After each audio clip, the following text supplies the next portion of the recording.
iranuuf ta'eessa boonni lubbuu akkanii wabokoo fakkii leenca eenyu waarsi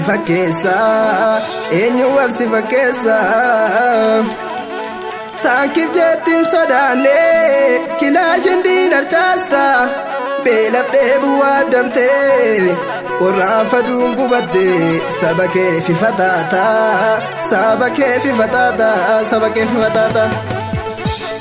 nuti si duukaa jirra ilmi abbaa saba fakkaata utubaa dhugaa dhaabne dharriyyoo middoo kaasa waboo jabeessi qomoo isaan bilisa baata osoo goonni jiru waraabumaaf siyuusa iddituu akka sunsaa loltuu akka kanniisa waboo siif dhufa suuta Oromoo si nyaattu sanyiin budaa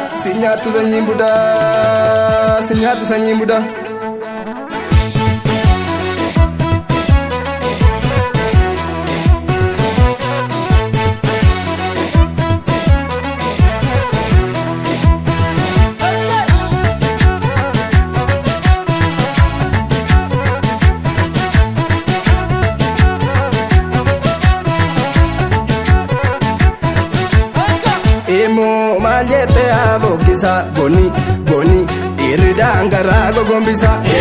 maljete avokisa boni iridaan garaa gogombisa shagariitti gaala biyya tufaamuna jarri maal odeessu oduu sobaatuma aadaan Oromticha sinnisa tokkicha safuutu nu bulcha ilmaan Oromticha maljete avokisa boni iridaan garaa gogombisa yaabala kooshomi balenta tarara Oromoon koo tokko omaltu addaan baasa gudariitti gaala biyya goonii marge hambokoo na faarsa biyya gaalee cabse maal jette avokisa boni iridaan garaa gogombisa maal jette avokisa boni iridaan garaa gogombisa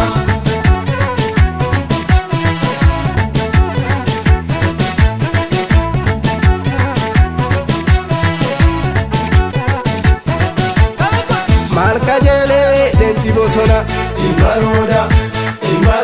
mamoko leenji bosona Malka jele leenji bosona imbaroda maroko leenji bosona Malka jele leenji bosona adira gafatike Malka jele leenji bosona ayamani tabatu Malka jele leenji bosona ayo balage kufte Malka jele leenji bosona shimala gobizu Malka jele leenji bosona Imbaroda maroko leenji bosona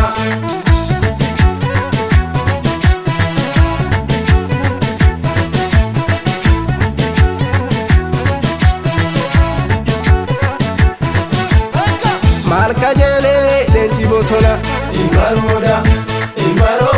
maroko leenji bosona Malka jele leenji bosona Imbaroda maroko leenji bosona Shimalli chachabu Malka jele leenji bosona